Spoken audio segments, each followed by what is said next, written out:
Hi, it's Kyle from Bitewing Games, and today we're learning how to play Hollywood 1947 by Facade Games. In Hollywood, you will be either a communist or a patriot, creating films that share patriotic messages or communist propaganda. The point of the game is to win, and you win by creating 4 films that push your agenda. If you are assigned to be a patriot, your goal is to create 4 films that are more patriotic than communist. If you are a communist, your goal is to create 4 films that are more communist than patriotic. Or you might play as a rising star, hoping to have an even balance between the two. Let's take a look at the setup.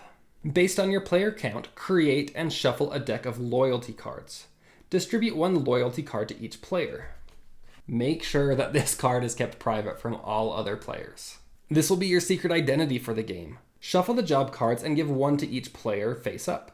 Place the remaining cards face up in the center of the table.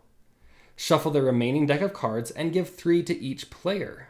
Place the remaining cards in a face down deck. Players may not show these cards to other players.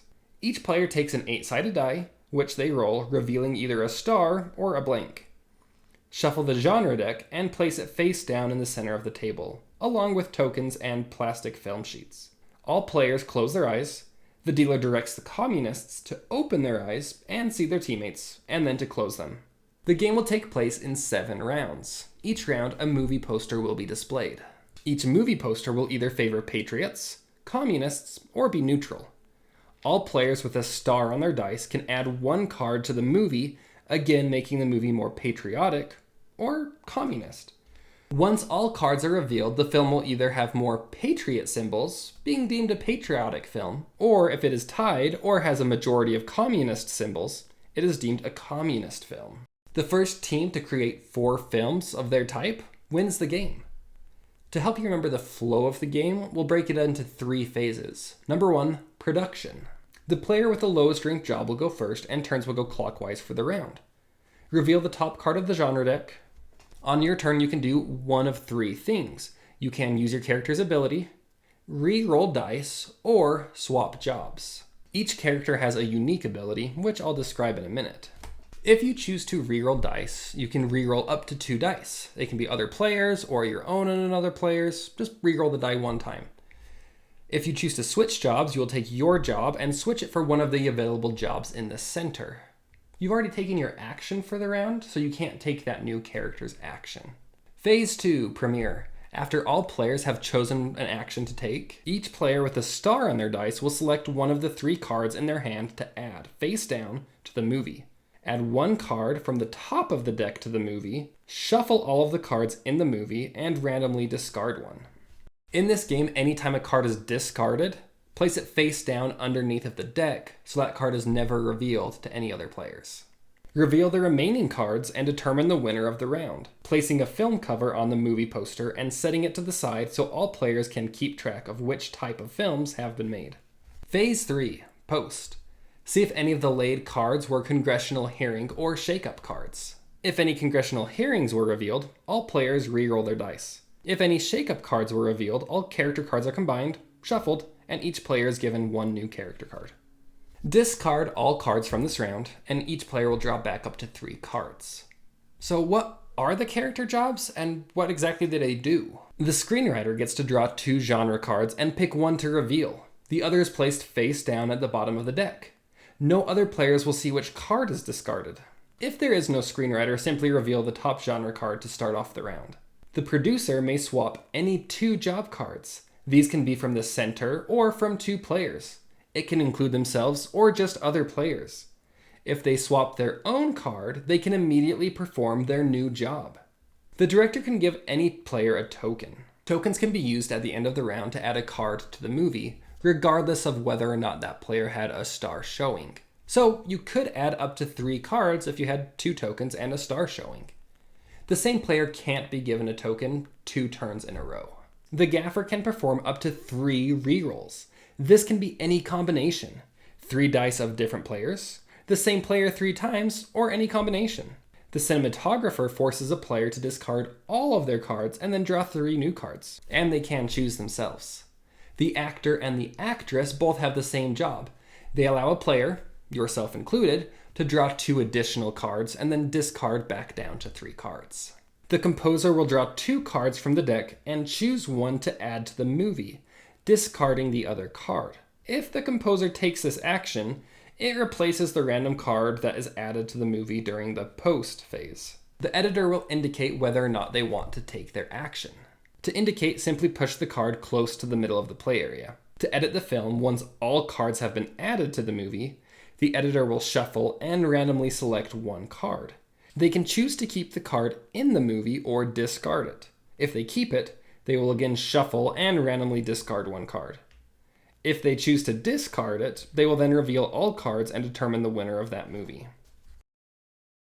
In words, it's pretty confusing.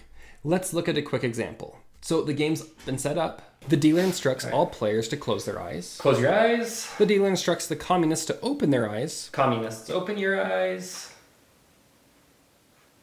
And then to close their eyes. Like you said, close your eyes. The production phase. Kyle has the lowest card, so he begins. He decides to take his character's action, the screenwriter. This allows him to look at 2 genre cards, select one, and discard the other. The player to his left uses her ability to draw 2 cards and select 2 to discard. The next player wants to reroll his dice, and he decides he doesn't trust Kyle, so he also rerolls his dice. The next player doesn't love his job, so he switches his job for one of the available jobs in the center. The next player indicates they will use the editor ability by placing it closer to the center. The final player is the director and decides to give herself a token. Phase 2, Premiere. Each player that has a star adds 1 card to the movie. The director chooses to use their token to add an additional card to the movie. Since there was no composer, randomly add 1 card face down to the movie. Shuffle the cards in the movie. The editor will select 1 card. They decide to keep the card in the movie.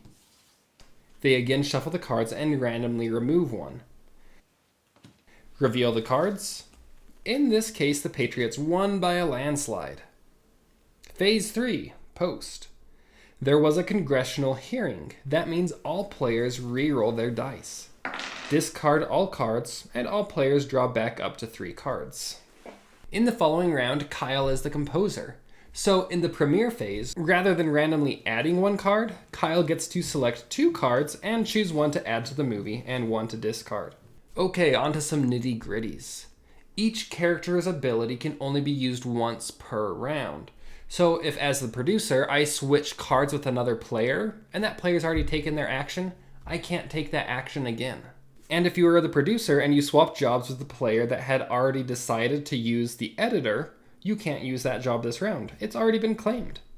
And if you swap jobs to become the screenwriter, the movie poster has already been revealed, so you can't use that job till next round. Director tokens. Although you can't receive 2 tokens back to back, you could end up having multiple tokens and lay up to 3 cards for a movie. If all 4 tokens are taken, you can nab 1 from another player to give it to the player of your choice. In a 9-player game, all of the jobs will be taken, so you don't have the ability to swap jobs as one of your actions. Okay, so we've talked about how the communists win and how the Patriots win, but what about the Rising Star? The Rising Star will win if both teams have won 3 movies, and if the last movie is either tied or within 1 symbol. So if this were the 7th movie, the communists only won by 1 point, which means the star alone has won the game. However, if the communists were to have won by 2 points, the communist players would have won the game. And now you know how to play Hollywood 1947.